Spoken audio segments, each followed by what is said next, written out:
All right. Yeah, we wouldn't want Cello to get friendly with anybody before we had the record going. Oh yeah, we gotta catch all this for sure. Rodney told me I'm too quiet on my mic. So while I'm doing that, Rodney and Cello are going to catch up. Although we should probably do an intro for Cello. Um, Sure. what Yeah, yeah, first off, I would say the people have spoken. They need more Gabe. That's what I heard all week that's long. that's what Give me everybody more Gabe. says. Yeah. Yeah, so feedback taken, and we turned Gabe up, so hopefully that works out. Also, you'll notice Gabe, no microphone blocking my face. I took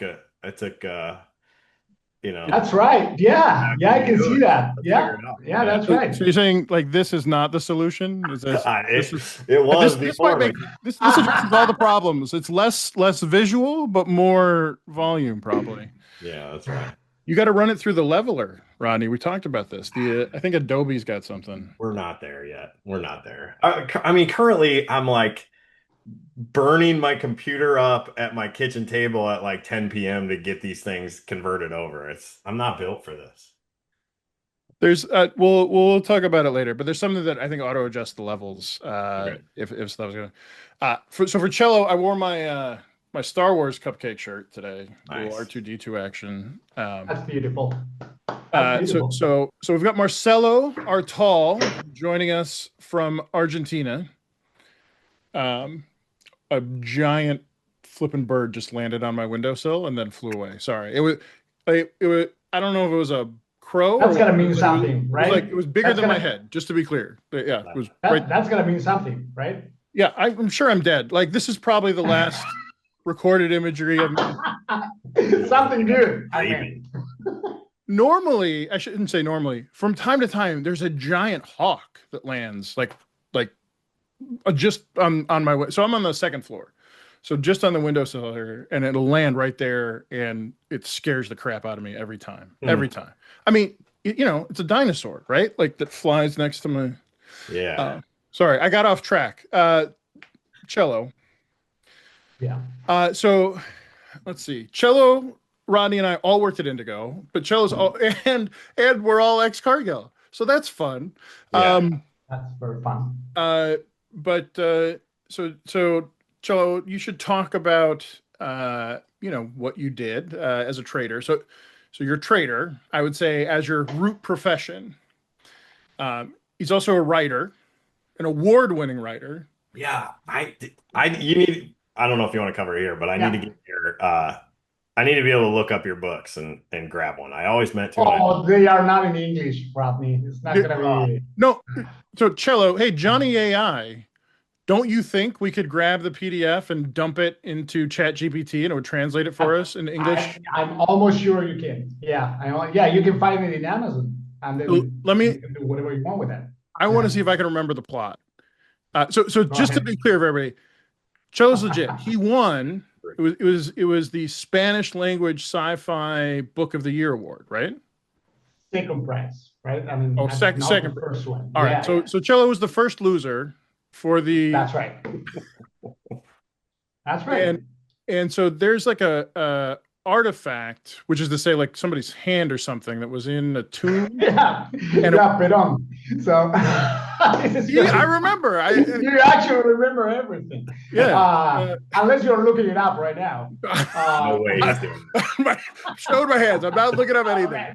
Okay. If you saw my screen, what you'd see is there's a streaming service called Tubi, which we watch because we can watch Lego Masters Australia. Fantastic show to watch with the kids, but there's ads, and I was like, there's got to be some way to give these people money to stop the ads, and there's not. Anyway, I'll still watch it. So not plugging Tubi. Sorry, Cello. I'm not looking up the plot of your book, but hold on. Let me get my broken ass version of it. Right.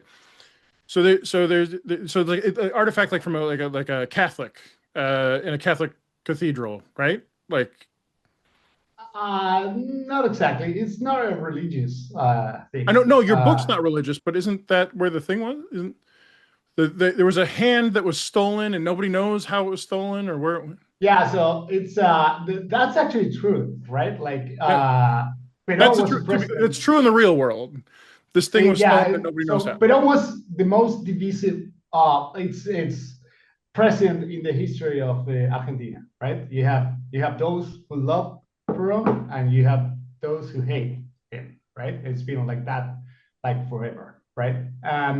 When he died, actually, someone broke into the cemetery and they stole their head, their Stole the hands. head. No, not the head, the hands. The hands. Okay. Nobody knows what really happened there. So yeah, that's why that's the main plot of but it's a sci-fi novel. Right. So that's the jumping off point. Yeah, that's right. That's right. And then it gets weird from there. Yeah.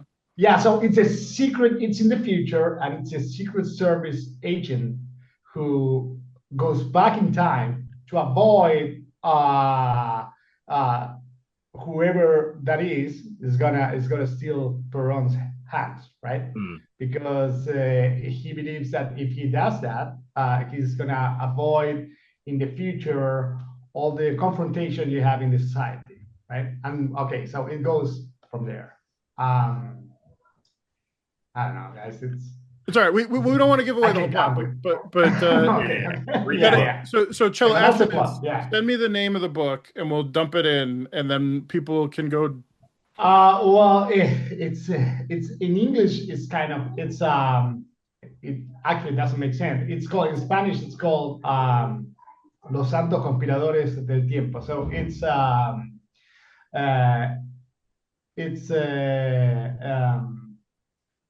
how do I say this in English? It's I'd say translate it as literal as possible. That's what I want to hear. I don't know because Santos is the name of the main character, right? Which means saint in English. So it's I don't know the saints of conspiracy in time, something like that. Okay. That's actually that's frighteningly close to one of the names we thought we might use for the podcast. Yeah. Now I'm gonna tell you this: that second prize, right? That second award. So how you call me the least first loser. First loser. That's right. So the first loser. Story of my life. It's the one that actually the author of the first Terminator won, right? Oh, okay. Really? The one that James Cameron shot back in the day, like in the 80s. Yeah. So that came out of Argentina, the Terminator story? No. That's an American author. So this was the Spanish language science fiction book category. Yeah. All right. So Cello, what do you do? Why now? You know, I love you, and obviously Rodney and I like having different folks on the podcast, and but there's a finance side of your life that we haven't broached yet. Yeah. Oh yeah. So you've got in 90 seconds. Give me everything you did up until Hedgit. All right. Okay. So I started in the grain business very young as a merchant in Cargill, just like you guys. That was 10 years of my career. Half of that in the cash grains in Argentina, the other half as an options trader in Geneva, overseeing the global position of options. And I believe my career became like, I'm not an options trader anymore. I would say I'm a price dynamics expert. So I would say the last 10 years, I was more obsessed on building algorithms to explain price dynamics than actually trading options. That took me to first Indigo, guys. I've been doing that, and then Hedgit. Now I'm working with some other guys as well, some broker here in Argentina doing some other stuff.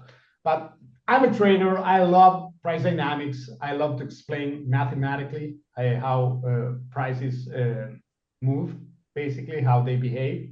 Every market is completely different. They have different reasons. And sometimes you can explain it through math. Sometimes you cannot, right? Grains. So the agriculture business is one of those markets that are very difficult to explain, mostly because the price is based on supply, and supply changes all the time because because weather changes all the time, right? And that's very uncertain. math doesn't work there. So you basically cannot foresee, if you will, where prices are going to go, right? All right. So I'm going to stop for just a second. So it's worth noting, my commodity background, having been at Cargill, is commodity. So it is both the grains and the energies and currencies to some extent. And Rodney, you're a grains guy.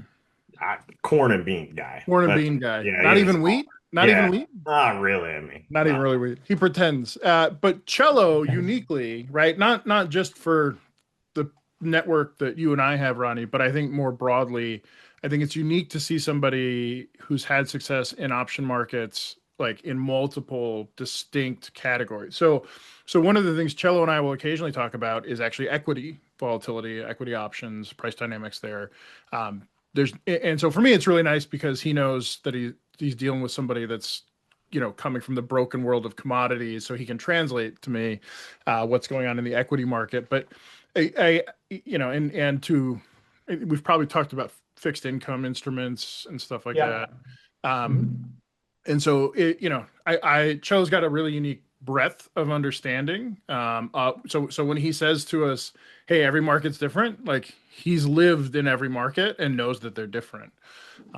And so I think that's always something in the back of my mind is anytime I have a conversation with him, I know he's bringing that breadth of experience, which is, to be fair, also deep on the option side. But so that's fun. And then, so I said, tell me everything. So I think you came in under 90 seconds. So thank you. I know, huge high pressure situation. And then, and so I should say, I do own a very small amount of Hedgit, which is Cello's company. So, but Cello, do you want to talk a little bit about Hedgit? Yeah. So Hedgit, you guys work with me, right? So you have, I had this in my mind for more than a decade now. I believe that the value proposal we bring farmers in the pricing tools spectrum is pretty flawed, in the sense that every product we design is designed under the trader mindset, right? Not under the farmer's mindset. And I believe that today with technology, you can come up with something that is simple and more sophisticated that helps farmers trade like traders without the need of understanding complex pricing dynamics. So that's basically what Hedgit is trying to do, right? We're trying to bring farmers sophistication without the complexity, right? Through an app, right? Digital vehicle, and an AI process, which is an algorithm that is linked to the market and is plugging timing, basically. Well, so I'll talk a little more specifically about it. I think so we always talk about average price as a benchmark, right? Like in terms of just thinking about your performance, and do you want to do better than the average? Yeah, everybody wants to do better than average. Everyone. Yeah. But we've hammered on, and I don't think we need to beat now, like how difficult it is actually to replicate even an average, right, for a professional trader, let alone somebody's doing 8 billion other things that are part of farming and making pricing decisions.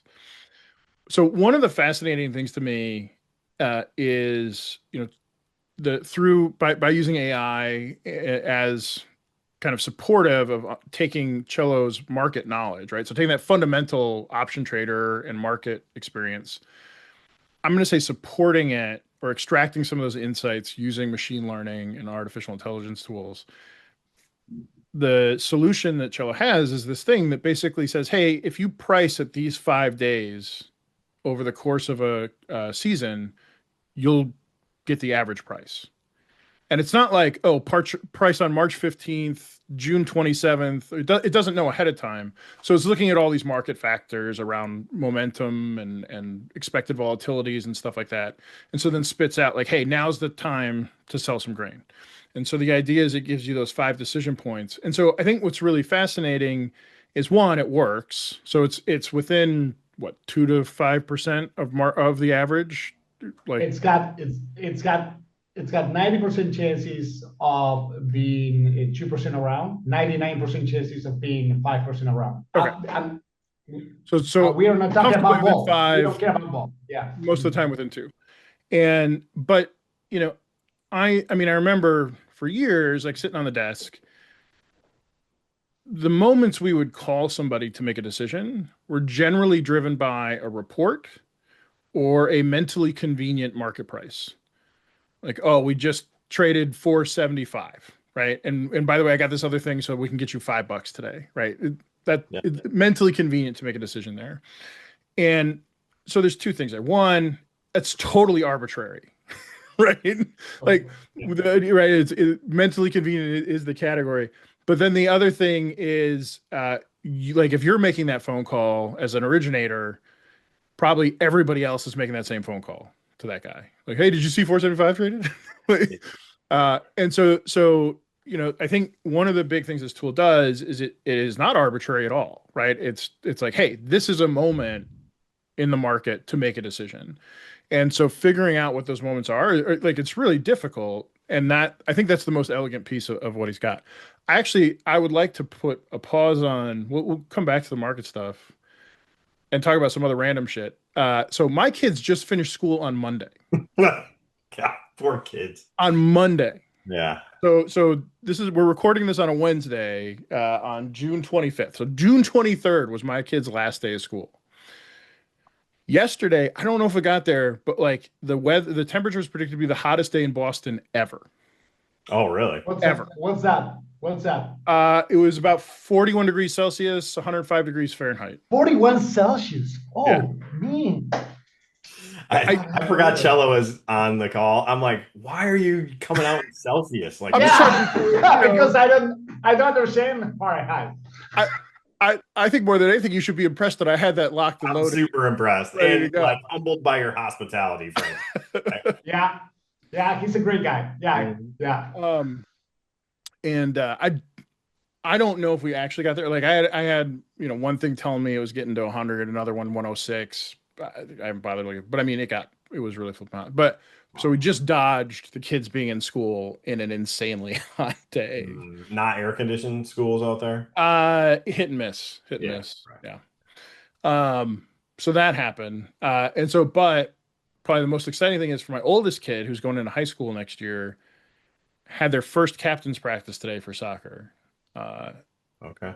And the funny thing for me was I had all this anxiety. So when I played sports, like my dad and I played chess, like growing up, right? So we didn't play catch or anything like that. That's what we did. So he didn't know. I think he wrestled a little bit at some point, but my dad is a giant nerd. Okay, just giant freaking nerd. And so I I had no idea what to do when like sports start. Like I remember when I played football in my freshman year, I didn't know where to put pads or anything. Right? I happened to have a buddy that was like, "Oh, hey, let me show." That is a jigsaw puzzle in and of itself. Like figuring all that out. You're talking football pads. I'm talking football. Yeah. I don't think they wear pads in soccer. I guess they got shin guards. But yeah, so like I had all this anxiety. She had her first practice and had captain's practice, because not officially allowed to practice. Yeah. But she's like, everybody's super nice. Like, it was just, so I was a little bit jealous. Like she got to start off that part of her sports career. So that was cool. And this is new, like she's going to high school or something like that, or yeah. So freshman this coming fall. Got it. Yeah.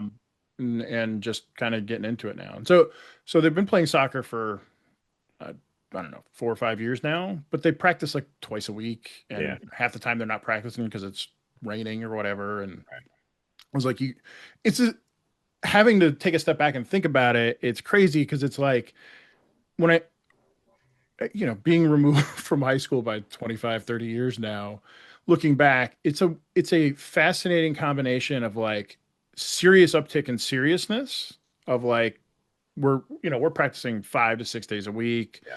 And you're now putting 10 to 15 hours, if not 20 a week into that thing. And on top of everything else, but also like fun, right? Nobody's getting paid, especially at that age, right? And there's some sort of transition where for some kids, obviously, I mean, I wouldn't have gotten into the college that I did if I hadn't been good at football, right? Like, so there's a point where certain, for obviously for individual kids, it does change from being just fun, but but at the same time, like it's just a really cool thing on my mind to think about that transition. That's awesome. So is your family a soccer family? Um, no, I mean it's the easiest thing to do out here. Like, so, my younger daughter did it for a while, and then she stopped just this year. So she's been doing some swimming. I don't know. She's also a giant nerd. Like she so she is on. I'm just gonna brag about her. So she's on the there's a this is so there's a thing called the Massachusetts Children's Book Awards. So the state of Massachusetts, it's run by, I think, Salem University runs it, and it's like they basically put out a recommended list. I think it's like 25 books to all the schools, and all the students over the course of the year vote on what book they like best, and then they win awards. So students, librarians, that kind of stuff. So Lucy, my youngest, took it in her head, like, I want to read all of them that there have ever been. Like, and all the nominees, like for the last, I think it started in like the late 80s. I was like, all right. So I start digging around, and I can't really find like a full list anywhere. So I happened to find the person at Salem that runs the program. I was like, hey, my kid's looking for it. And so they were like, does she have any interest of being on the committee that picks the books? And I was like, does this kid have an interest being on the, oh my God. Yeah. That's awesome. So yeah, so like Lucy got her summer reading list a week ago, like for 6th grade, and I think she's read all the books already. Like, wow. Yeah, it can't keep up. What do you mean? But so do you mean 25 books per year, going back all the way to the 80s? Yeah. Yeah.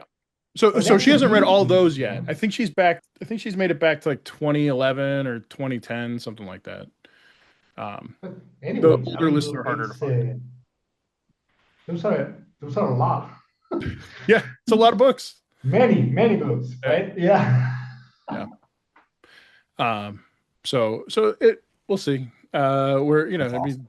yeah, it's great. That's awesome. Yeah, I agree. So like they meet once a year and have like a reading list, or yeah, I mean, they have a couple, there's like a committee of librarians and professors and stuff, and Lucy. and that's so awesome.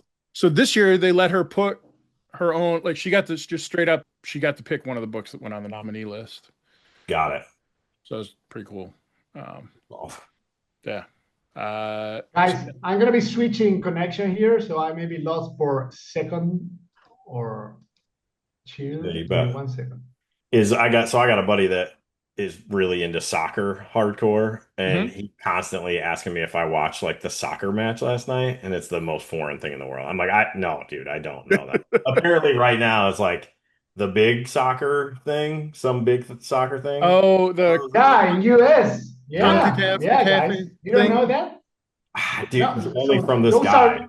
Yeah, those are the best teams in the world, man, playing US That's what I hear. right now. That's what I hear. Yeah. I don't think the European football teams are taking it seriously though. I think they don't care. They are on holidays right now, so it's not, for players, it's not great. I mean, think of it. Think of the NBA, right? Like they tell them, hey guys, when the season is over, you're gonna go to, I don't know, to Europe and play with all these bunch of teams, right? I mean, at a completely different level. So I mean, they are doing it for the money, I guess, but it's not. They are not giving their best, at least for what I've seen so far. So what's it called? It's the US something? It's no. it's like- It's international. It's it's CONCACAF something. Yeah, CONCACAF. It's World League. I don't know. It's I don't know in English. It's I'll hear more about it later when the Netflix documentary comes out about the team. I mean, it's worth noting, like, I am also a giant nerd and have no interest in watching most sports. So like my oldest will be watching like all the highlight clips on YouTube, right, from like the U.S. national women's team or whatever. Like, oh, did you see that? I was like, dude, I don't care. Like, are you playing there? No. Are you? Is there? Do I know any of these people? No, I don't. Then I don't care. Like, I'm sure it was amazing, but like, I've never been a good spectator unless it's people that I know, right? Right. Friends or whatever. Um, free agency killed any romanticism that I ever might have had for sports in the U.S. Yeah, it's But you funny. don't follow. Yeah, go ahead.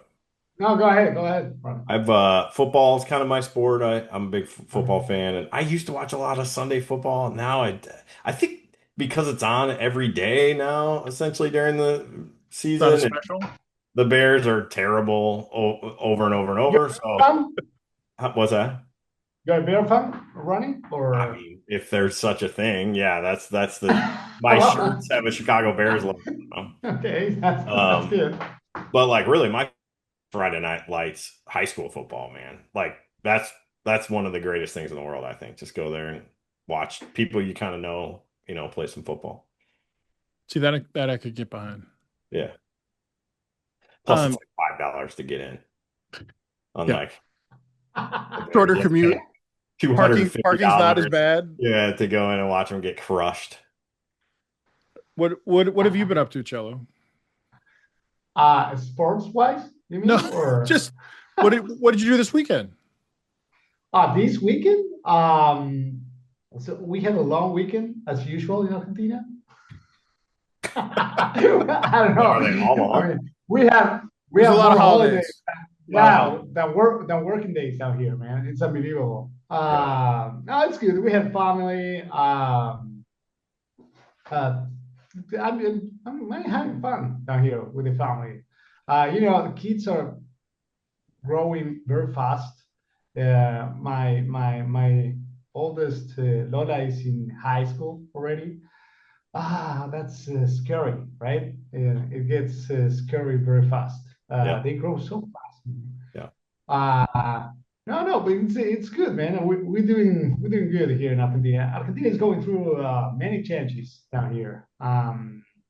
Politically, I mean, it's the first time in years I haven't seen society, like growing up so fast as they've been doing Mhm. lately. Like they understand basic things, like you cannot spend more money than the one you have for a long period of time. I know it sounds very basic, but society didn't understand that, and now they are starting to get it. So I don't know. We are seeing changes. Of course, this is Argentina. We gotta wait. We gotta see actually what's going to happen, right? You never know. But the ex-president, the lady president, is in jail. Wow. They put her in jail a couple of weeks ago. So big times for Argentina. I So don't know. so It's talking to like, Cello about Argentina is always entertaining because he's a hardcore capitalist at the end of the day, right? Like and you but I don't have an ideology. So I always say this. What I have is a pragmatical bias, right? It's not ideology. It's not that I subscribe to something because I truly believe in it. I just subscribe to things that I've seen that works most of the time, I right? stand by my statement. Cello's a hardcore capitalist, right? And because and so we should talk. This is a reasonable thing to talk more about. I Yeah. am also a hardcore capitalist, but when I talk to people about it, especially people that understand kind of my position and more deeply, like they always get a little worried because they're like, well, somebody's going to hear that and think X, Y, and Z about you. And Yeah. I think when I talk about capitalism, and Cello, you obviously chime in terms of how you're different. Like, so when I think about capitalism, there's a couple of key pieces of it, but one of them is that markets like tell you the value of things, and like they point you in the direction of like, hey, this is what this is worth, and like trying to make an argument. Like the market thinks what it thinks. It can be used to solve problems, but I also think there's plenty of ways to set up a capital approach to be incredibly problematic. And so, and I'm not unique in these thoughts, right? Like, so in the US, the issue or the focus on quarterly earnings for public companies, it makes it very difficult for those companies to have long-term views and mature approaches to how they're using their money and investing. And it creates, there's thousands of papers on this. This is not a special Gabe view, but I think that's an important piece of it. I'd say the other thing that's really unique being a capitalist, or people might see it that way, is I'm actually a really strong believer in minimum income, universal minimum. Yeah, I was just gonna bring that up. Like that's the thing I know about you that didn't jive with, capitalism So, pretty much. yeah, I mean, I think one of the most critical things for society to work is for it to be stable. And so when I think about capitalism and innovation, like those things are happening kind of on the edge of things. And there's a ton of people who don't want to live in that high risk world, or it's just not their thing, right? And and so we have all these programs and structures to basically subsidize people to effectively get them up to some sort of minimum income, but it ends up creating. So I've never met, so I know there are exceptions, but I've never met somebody who's getting some sort of major subsidy that likes getting that subsidy. Right. Like nobody likes that. Like that doesn't feel good. And like because of the way they're structured, there's often ways you can game a system anytime you start to put those rules in place. And so there's a really small group that probably takes advantage of those systems in ways that are ridiculous, but most people don't actually want to be on them and whatever. So from my view, if you just do a straight up universal minimum income, like you take away all the games, like and probably significantly lower the administration overhead in terms of Yeah. managing all that stuff, Yeah. and you add a ton of stability in the whole place, right? Like because now people aren't worried about paying for the minimum stuff, right? So I'm not saying we're paying for people to go on a cruise to Alaska or something, but like set up that minimum and then go from there. I that is something I believe. I keep waiting for Switzerland to pass it. Like, they've been close a couple times. Really? Yeah. And Yeah, obviously I could be wrong, but we've talked about this over a couple of beers before for sure. And I don't know. I guess what I go back to is my understanding of America back in the old days, right? Is all those like cowboys, like Rockefeller and JP Morgan and all those guys were able to do the things they did because the government was going to take care of them if they failed, right? Like it was like a huge safety net. yeah. And there's something to that. There's also something to like the innovation you can bring to the world when you're not worried about eating or like feeding your kids tomorrow, right? So I get it. I totally get how that unlocks innovation. So I don't know, Chella, how do you feel about this stuff? I, so the only thing I truly believe in is freedom, right? And all the rest. I mean, there's no, yeah, there's no. I don't think there's a truth. It's just you have just things that work better than the others. And so far, capitalism has been the best system we've known, right? You're taking the Churchill line. Capitalism's the worst approach other It's than the all worst. the others. Yeah. After all the rest, and I think that's the best definition of it. I think it's reasonable. I subscribe 100% to it, because there's no perfection, right? No. So I don't know that. So again, I believe that the most important thing is freedom, right? And then we can discuss about everything else. But freedom is not something you should discuss about. It's just it should exist, and that's it, right? Be free to do whatever you want. You don't agree with the place, with the ideology you have in the place you're living, just leave. I mean, if you have the freedom of living, just go, right? Freedom is the only important thing to me.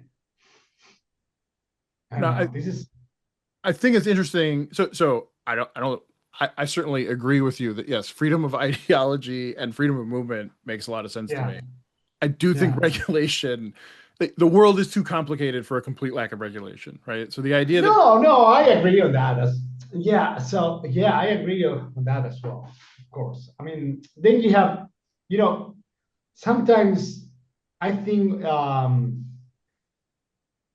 it's important to understand that what is fairness, right? What is justice, right? Because nature is unfair, right? I mean, Yeah, it's unfair that totally. there's a lion and there's a rat, right? It's just unfair, right? It's just unfair. So I believe in society is exactly the same. That's why regulation sometimes creates a certain balance, right? Mhm. So we can live with each other, right? Because we not all of us have the same opportunities, right? We are not born the same. We have different opportunities based on different qualifications because nature is like that. So I agree. Some regulations are good just to even up, right, the field a little bit. I do agree 100% with that. I think it's fair. I get nervous when freedom is the only thing, right? But yeah, Yeah. So you know what I mean. I mean, it's not. I know what you mean. But the 13 people that listen to this podcast Yeah. don't. Yeah. I think It's it's not I think it's freedom. thousands of people. I'm not sure. We The haven't gotten a count. 13,000 I people. think by now I believe it's millions. Uh, no, so We're yeah, the I'm top not talking about the podcast. freedom. Have you ever seen these the Purge movies? That I haven't seen them, but I'm familiar with the concept. Yeah, I've seen I'm it. not. Yeah. So I'm not talking about that kind of freedom, right? Like you can do whatever you want. But I'm talking about rational freedom, right? Like I mean, you don't have the freedom to hurt anyone, like nothing. Some rational freedom, like Right. Well, you can do join us whatever on you our other want. podcast where we discuss moral philosophy and where exactly does harming That's someone right. Yeah. being This is pretty indirect. philosophical. We're also thinking about firing up another podcast where Gabe describes books that he kind of read 20 years ago. Back to Like what? Like what? like your book Back to that the authors. To kill Mockingbird.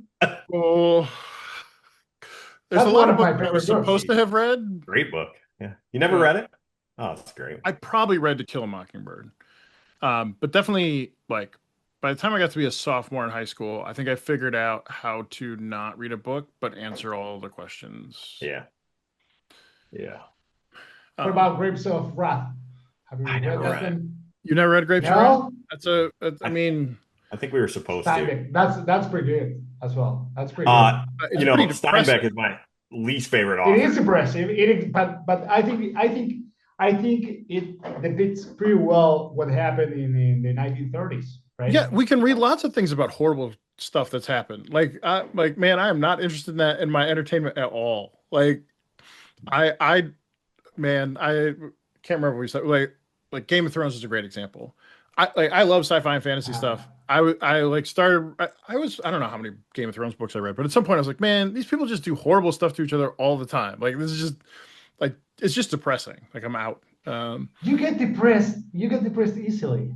I've Yeah, noticed man, that. I'm a lover, not a fighter. What do you want from me? Like I No, feel I- things. I'm a No, that's modern, good, man. That's good.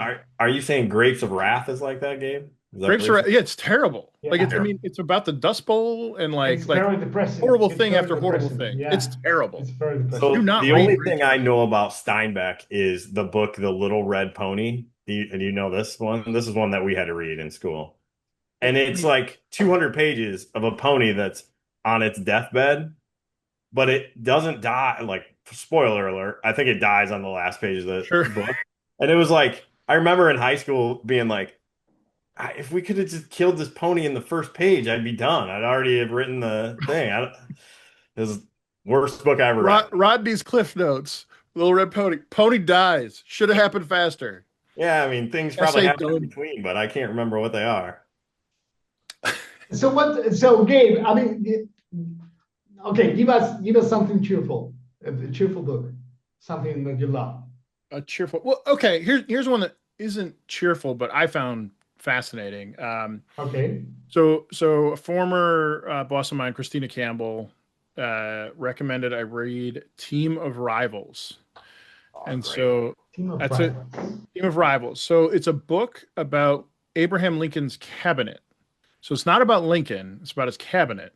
And it is a fascinating piece of history on the US. Like, I mean, and it covered so much stuff that, like, my high school history classes did not cover. For sure. Um, and yeah, it was fascinating. And it wasn't, obviously Lincoln gets shot, right? And he dies. That's a bummer. Yeah, I think that's what Um, happened there. but it's not I don't know, it's not uplifting either, right? And it ultimately it is a story, right? It's intent, and it is nonfiction, but unavoidably there's an editorial, narrative voice in there. Yeah. Because there has to be, like, we're talking, um and so it's not just a resuscitation of fact. uh but it Have you but it seen is. Spielberg's movie about Lincoln? Have I seen what? Yep. Spielberg's movie about Lincoln.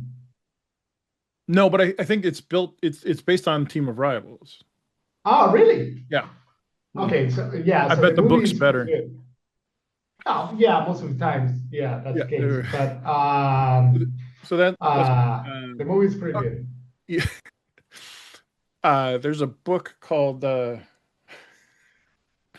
Dungeon Crawler Carl. That one's really funny. I'm not gonna go into the plot, but like that's a sci-fi book. That I did not like. Lots of people said it was funny, and I was like, I'm not gonna. I held off on reading it for a long time because I was really skeptical, and I found it very funny. Uh, Hmm. That's Dungeon so Crawler Carl. sci-fi or fantasy? Sci-fi. Sci-fi. All right. Um, Um, you like Philip Dick? uh, Not really. I've read a lot No? of that stuff. Yeah. Yeah. Oh, you know what I like is Vonnegut. Um, I haven't read his stuff in a while, but I was just telling somebody about God Bless You, Dr. Kevorkian. That's a series of short stories, Hmm. effectively. That's a good one. Uh, okay, good. I'm writing down books out here.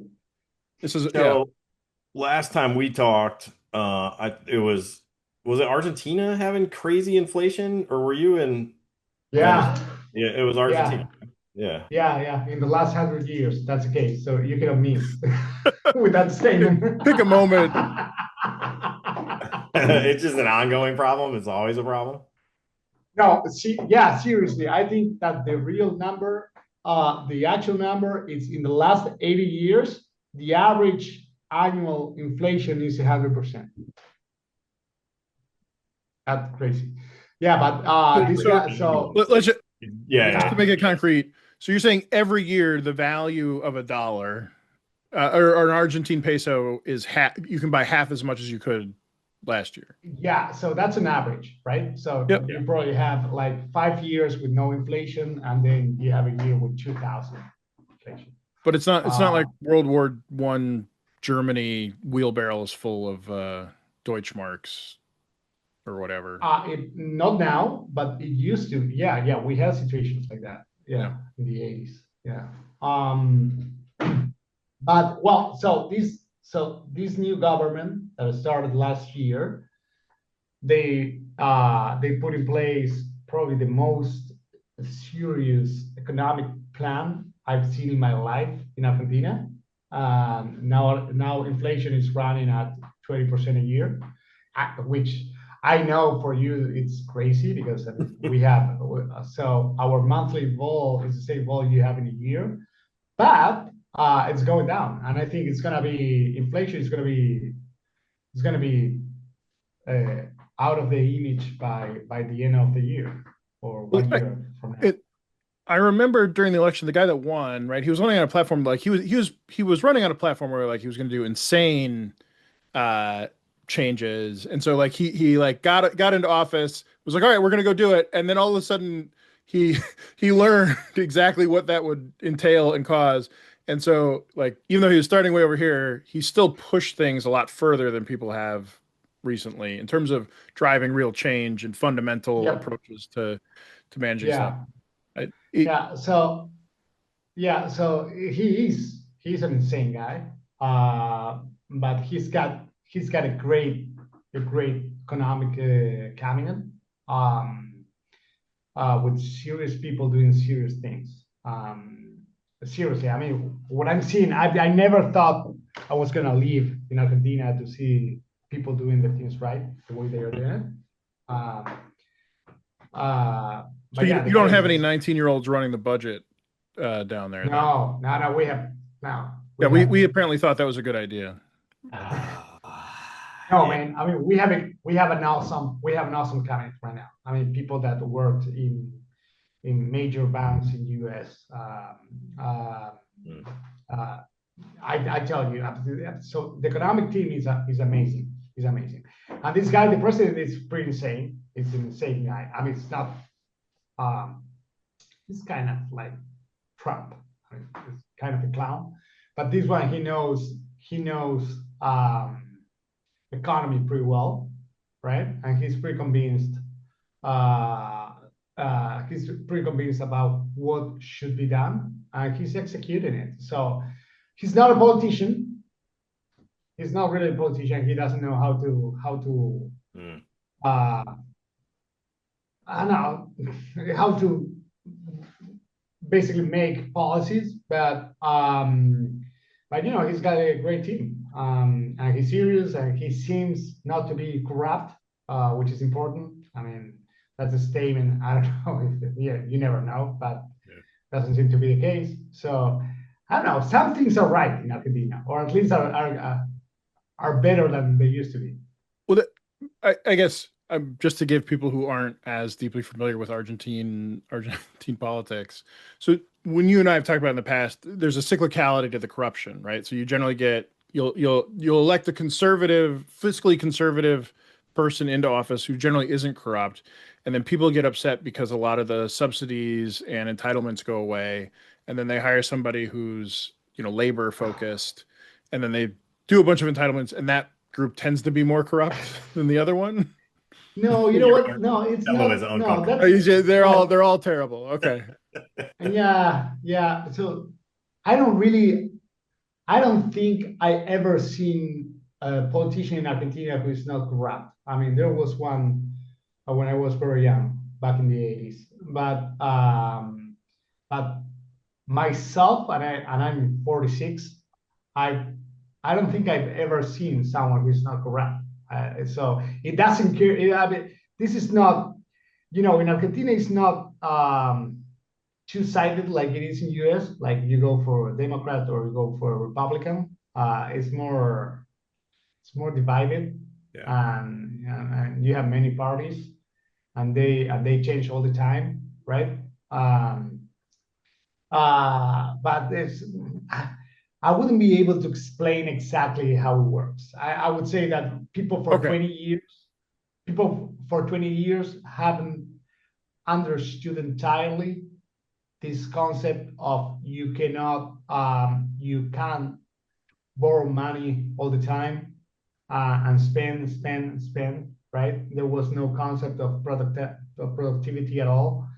And that ended up in massive inflation, right? Because I mean, you get money until you don't get any money at all, and then you have to print money. And if you print money, that's inflation.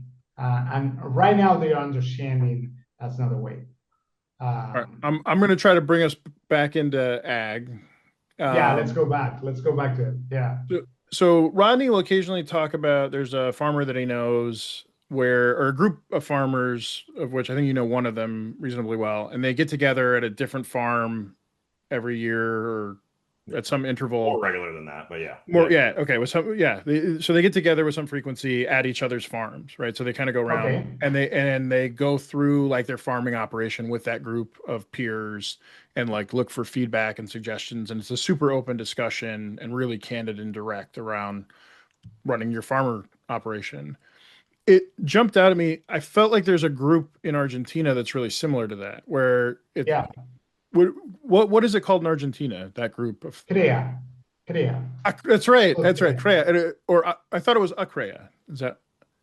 CREA, it was the association of CREA. That organism, it was an organism that would bring everyone together. Yep. That doesn't exist anymore. But these are called CREA groups, right? So these are So what's a different groups of CREA group in farmers. Argentina? So it's a CREA group. These are very sophisticated farmers. I would say in Argentina, you gotta have like between 50 to 60,000 farming operations, and these guys are like 3,000. So they are The top 5% of farmers. that's right. Yeah, I would say that. So these are the most sophisticated farmers. They are early adopters of technology, and they do that. I've been in one of those. They invited me last year to one in Córdoba, Rio Cuarto, which is one of the main regions. It's like if I told you, I don't know, Illinois in the Corn Belt in US, but this is in Córdoba. Yeah, they are very sophisticated. They talk about many things, agronomic things, and some commercial things as well. That's why I was there. I was presenting Hedgit. Yeah, but we have that. Yeah. Mm. Yeah, it's such a cool concept. I love it. So, Cello, you probably didn't hear, but I have to give a presentation to that group in a few weeks. So Gabe tells me I have to spend 40 hours prepping for that meeting, which I think is right. And I'm gonna do. I'm gonna do that. But he told me to bring a like a good story to the group. And I don't know, Gabe, are you watching the corn market these days? Do you see what's happening? Do you No, know? You don't know. I assume it's Cello drifting does. lower. I Cello don't. does. No, we have No. stopped drifting and we just crashed Oh, through crash. every support That's right. level. We draw another bloodbath today. So we put in new contract lows, broke through 425. What is it? 425. 2 weeks 420. ago, Roddy, you told me we couldn't go below 425. I swear I to know. God, you were out here Oh telling yeah, it was dude. impossible. Super hard support. We bounced off 434 5 times here in the last little bit. And then in the last 2 days, just a total bloodbath. Total bloodbath. Yeah. What's happening with cattle futures? I have pulled them up. Those are going up, right? They're Well, so definitely they've been going up. I guess so. Was there a news event that drove it, Rodney, or is it just kind not of really we're fundamentals. Yeah. just the crop looks real good? Yeah. Let me Okay. pull up the chart here for you. Um, Okay. Yeah, and I think you had some defensive buying upon the war. People believing that the war was gonna bring some supportive price action, and then when it ended up, it just people just got out, just freaked out. This is not gonna work. Um, so probably it's overreacting. yeah, Um, I hope so.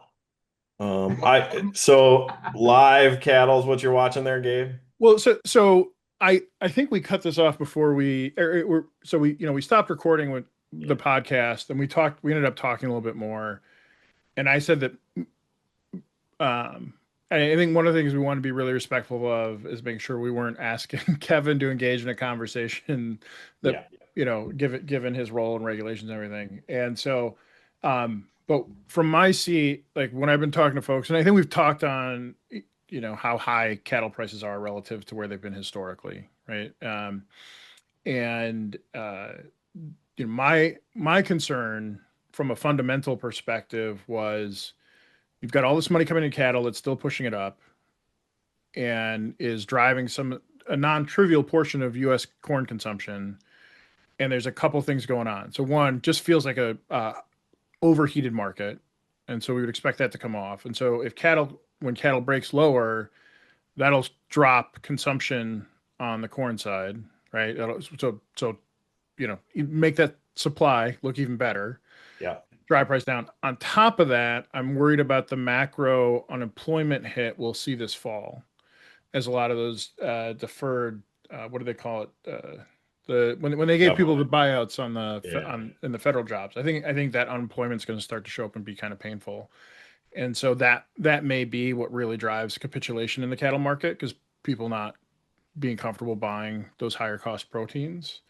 Yeah. And so I was curious if I was people lost a lot of money being right. So my timing may be very off. I was curious if we were starting to see that, or if there's something else going on. I'd say your timing was pretty good. So we were 225. We closed that on the 9th. That's So that was that's the cattle futures. yeah, cattle Okay. futures. And I think we closed at 221 today. Okay.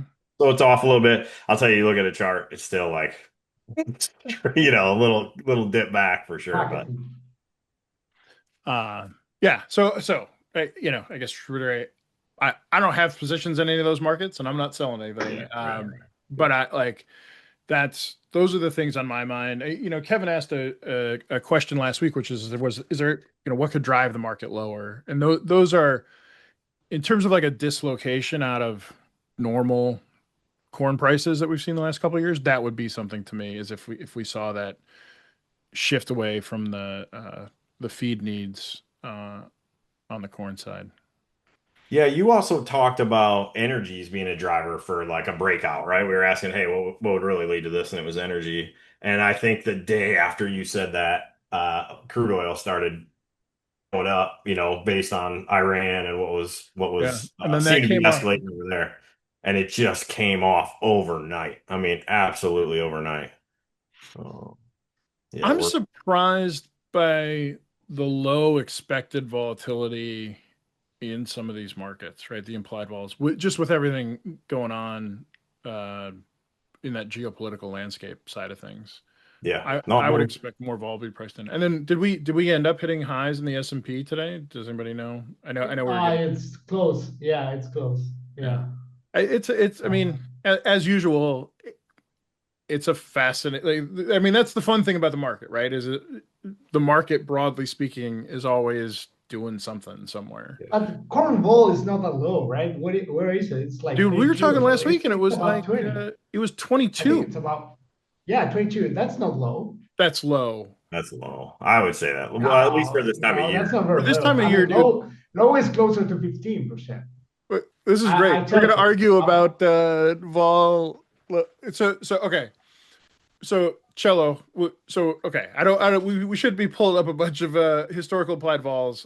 I could definitely be wrong. It felt low to me. I feel like at June running into July, I feel like we've seen Dees vol pop up to 24 to 28 in normal years, and it's in that 22 range. Oh, it's okay. No, no. So I agree with that concept. Oh, okay. But I agree with that concept. But I would say that 20 above 20, I don't think that's a low level. I can bet you we've seen vol at this stage below 20. I'm not saying it That never would be a happened low. before. Yeah, that's low boundary. That's my point. Okay. I think 22. I think 22 is kind of it's a fair vol, right? And you're talking implied volatility there, Cello? Yeah, yeah, Well, yeah. Cello, as a fellow capitalist, it is what it is, man. Like it's fair. It is, of course. No, definitely. Yeah, yeah. Definitely. I'm not saying it's wrong. I'm just saying yeah. If we No, were my betting point in is, January and what vol was going to be today, I would have yeah, expected it to be higher. yeah. There's also positive correlation between flat price, between absolute price and implied vol, right? So if you told me that prices, yeah, if you told me that prices are at 600 cents per bushel, then I would agree that the implied vol should be closer to, I don't know, 28, 30%. But being this low flat price, I think 22%, it's quite decent as a vol. Tell them why you're laughing, Rodney.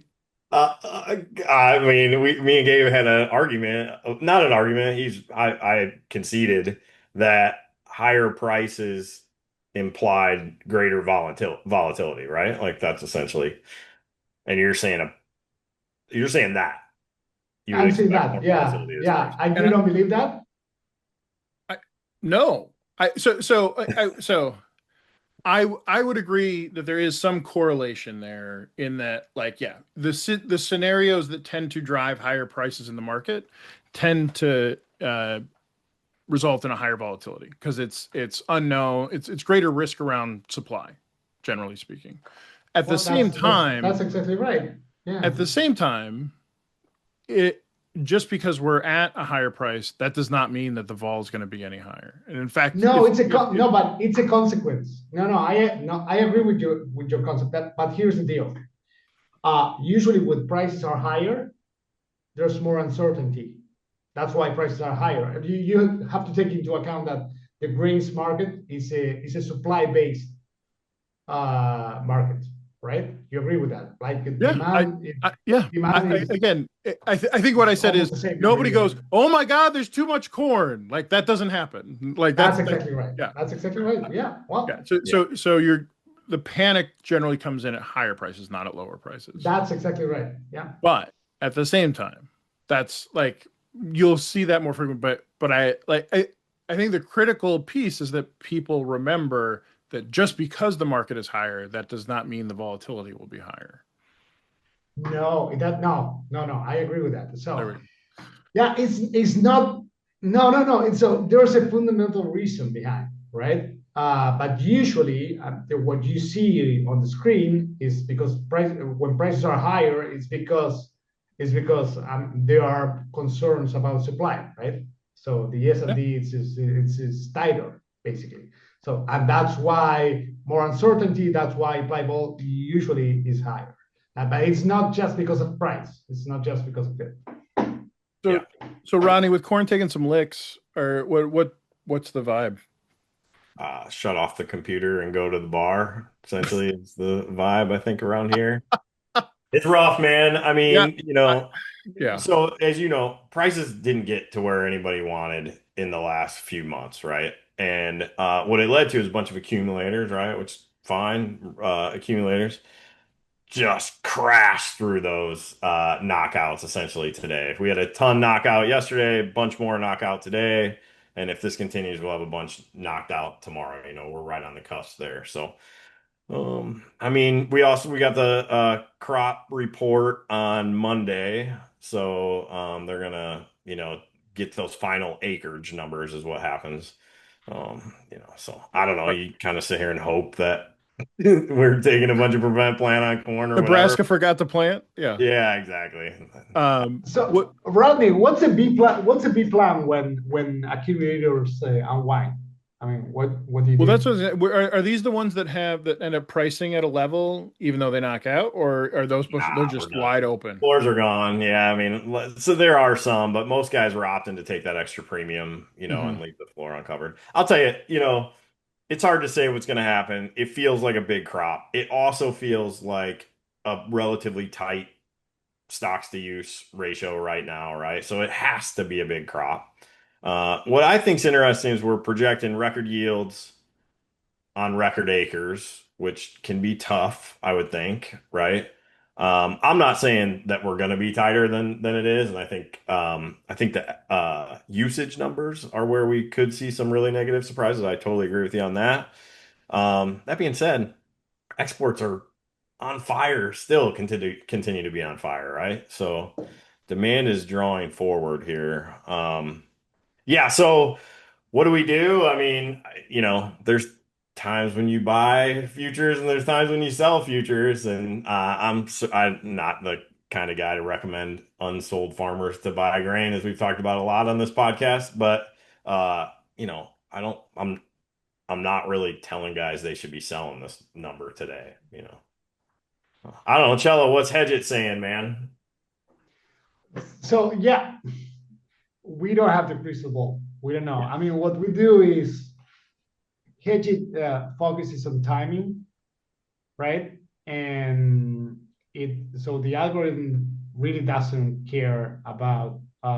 So what it does care about is if the market is going up, it behaves one way, and if the market breaks down like it is doing right now, it behaves the other way around. So if the market is breaking down, it focuses on timing for you to approach the average best way you can, right? And if the market is trending on the higher, what it does, it becomes more patient to flag you timing, right? So it's gonna wait way more to give you a signal, an alert, sell. So right now, hold on, let's talk a little bit more about that, right? So it is the rational actor here where it's telling you it's the classic like bad trader problem where people hold on to losers too long and they get out of winners too quickly. And so unsurprisingly, the AI that's built on Cello's decades of experience is a more systematic approach to that. And so it's saying like, hey, I know the market's down today, like you need to pull the trigger because it's Yep. probably not going back up. Like that historically, based on historical data, and I'm guessing that's what it's saying, right? Based on volatilities, historical data, momentum, like you are better off at this point making your sales kind of in even portions because it's probably going to drift.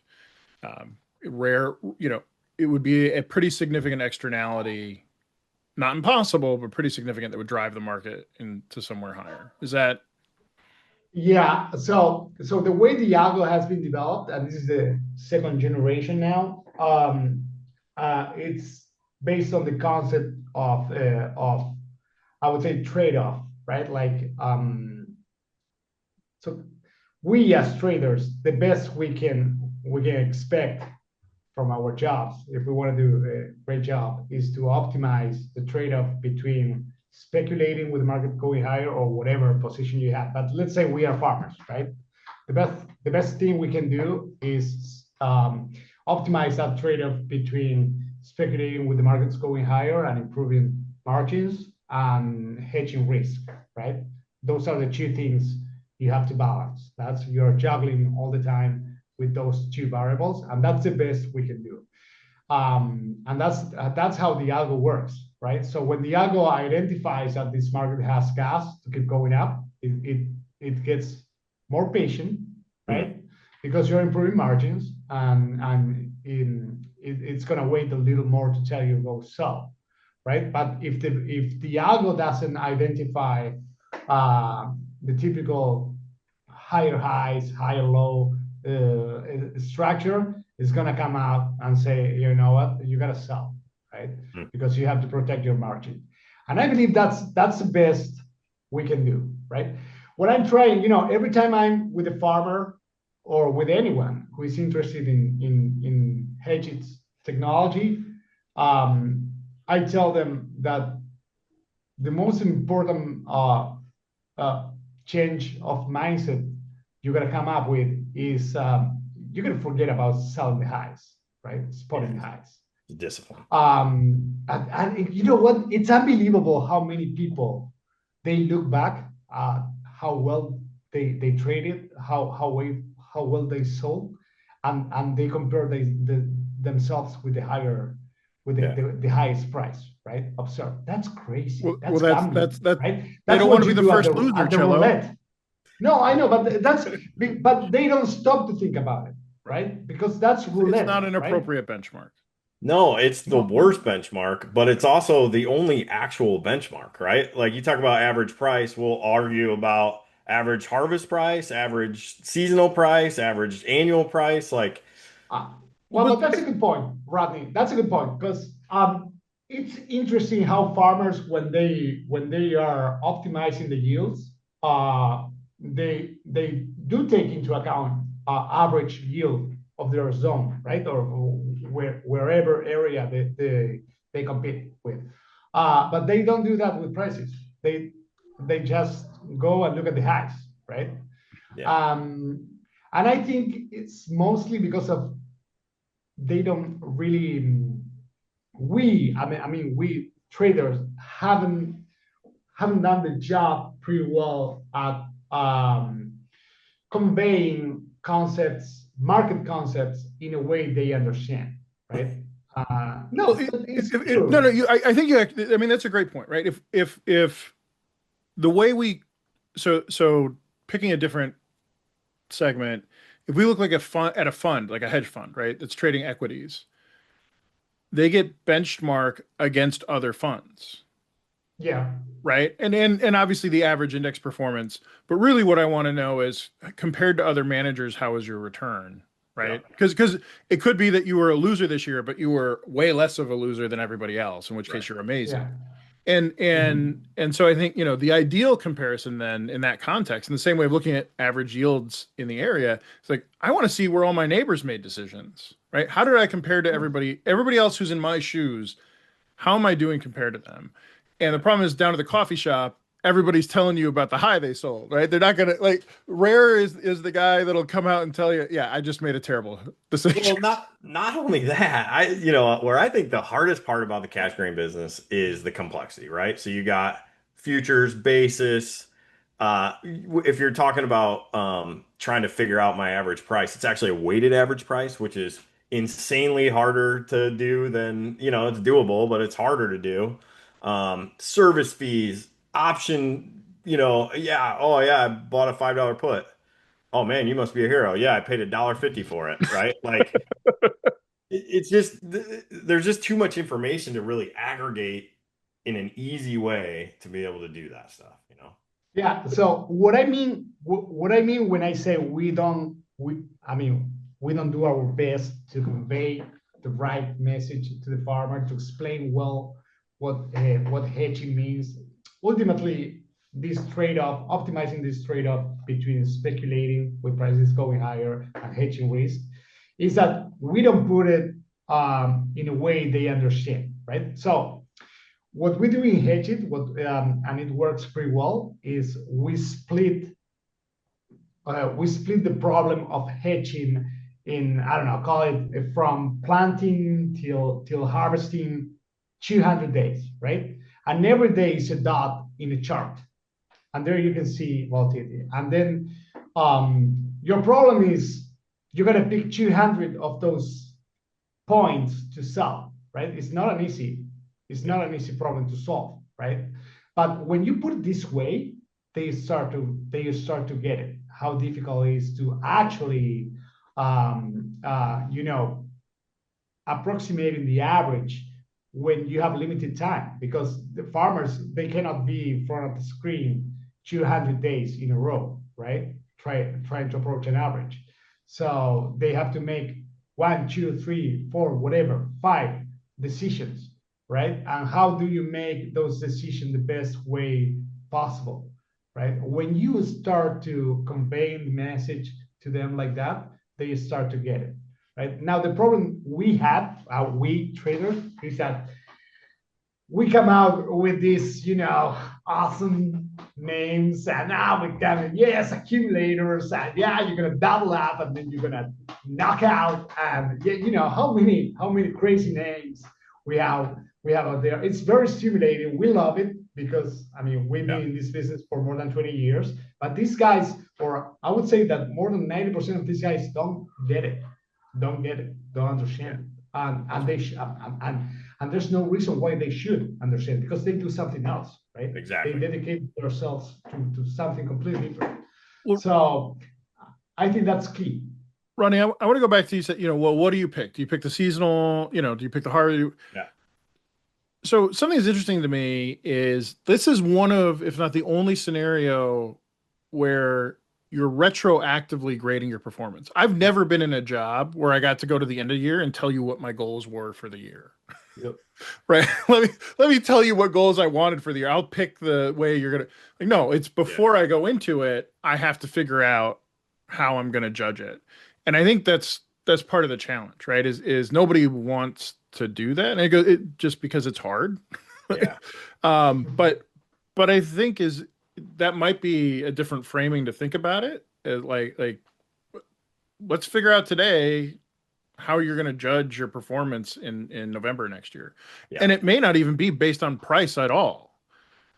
Maybe. Right? Like it's probably going to be based on cash flow, right? Return to the business, like something along those lines, and then start to back out of it. That might be a way to frame up that thinking a little bit differently, as opposed to the very painful, let me look back and see how I did. Like, no. Dude, we need to have an episode just about that. I think we could talk about that for a long time. Well, but that's very interesting what you said, Gabe, because you know what? Pricing decision shouldn't be only about grades, right? So I don't know. So let's say the interest rate is 4% annually, right? And you believe, and you already harvested, right?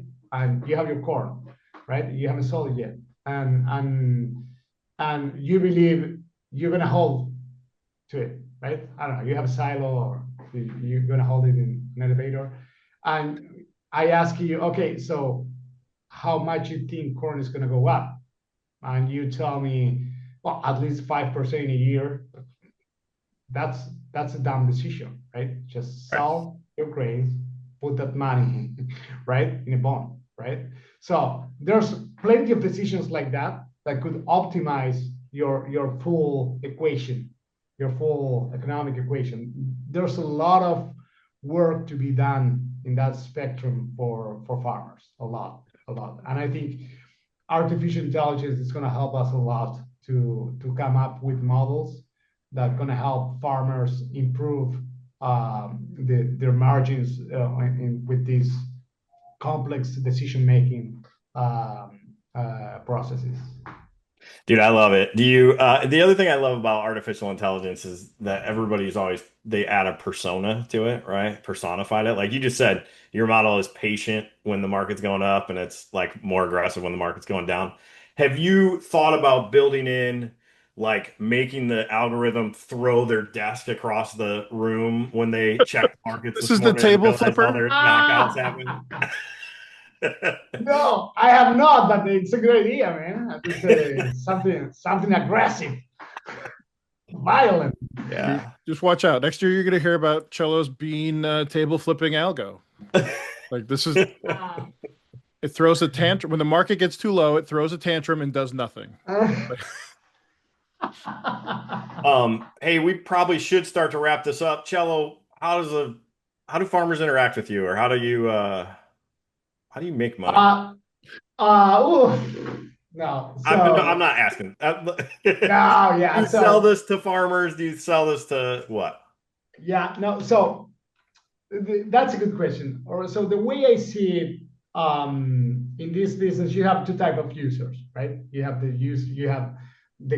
guys who need to sell the grains, so i.e. farmers. Those are the most frequent users, and then you have the guys who need to buy the grains, right? Originators, so whatever, elevators, exporters, crushers. Yeah, there's nothing in the agricultural business that is done by one of those only, right? 99% of business happen with them together. So our app, Hedgit, has been made considering both of them, and it's a value proposal for both of them. So what we do, of course, reaching 50,000 farmers, it's way more expensive than reaching out to, I don't know, call it 10 originators at the beginning. So that's what we're doing, right? We are making alliances with many type of originators, right? We work through them. We help them land the concept of the product to farmers. So I'm traveling a lot. I'm going down to farms, right? Explain this to the originators, customers. And I tell you, it's the most of the challenge comes more from originators than from farmers. When you explain this to farmers pretty well, yeah, you laugh because you know about this, I get right? it. That's I get it. Yeah. experience. Yeah, Let's that's say it. Say experience. it. Yeah. Yeah. We had it in India. Yeah, that's the case, man. It happens everywhere. That's the way it is. And I believe that it is mostly there's many reasons, but I believe that mostly is because originators um, they have a non-flexible mindset about how what farmers do and think, right? And on the other hand, when you reach out to farmers directly and you explain the concept, I would say so the conversion rate is pretty high. It really it's not. I'm not going to tell you it's 50%, but it goes from 20 to 50% depending on the areas and depending on the sophistication of the guys. So we are a company that we are in survival mode, right? So we are doing our best, and right now we have 4 or 5 channels, these originators that are working with us, and we go bit by bit, right, step by step, reaching out to farmers. But our experiences have been pretty good. I mean, we have guys who have been using the app for 3 crops already, and they are pretty happy with it. And so just to be clear, Cello's up and running in Argentina. Yeah, is it in the U.S.?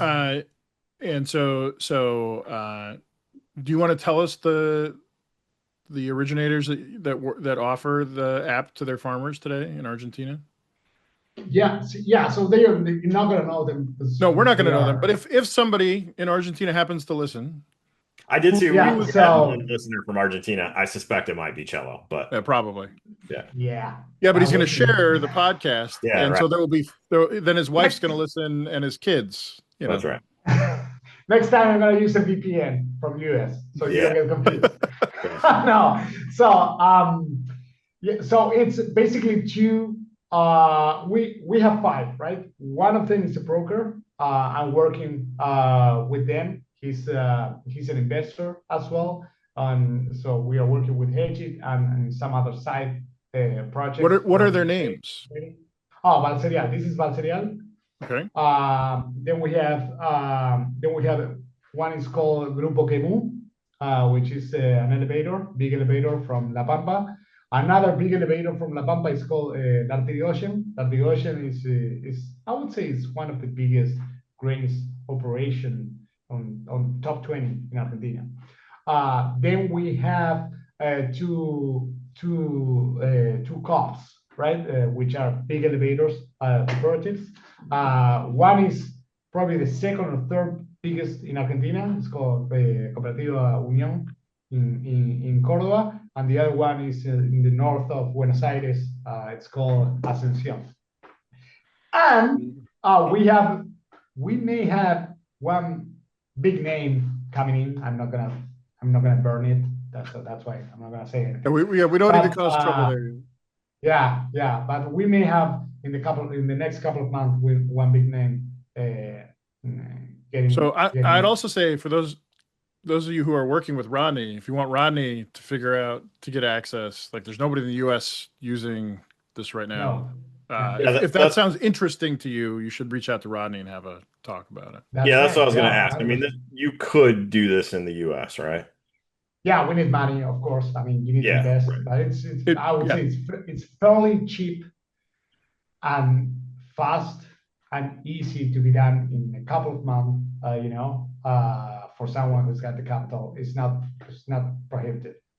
So if you're a farmer, if you're a U.S. farmer and you're interested in this Hedgit product based on what we talked today, you should call your grain buyer or some commercial. I would say they should let you know, Rodney, and then let me know. Go from there. Yeah. Good. Rodney, it's you, man.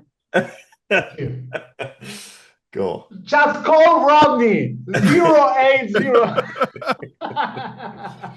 Oh man. Okay. So I know you're trying to wrap up, Rodney. What should people be thinking about in the market right now? I mean, I hate to say it. You should always be paying attention to the market. But actually, the guys I've talked to today, I said, just stop paying attention to the market. We've like just for a few days, right? The report is the next thing that's going to matter. That's on Monday.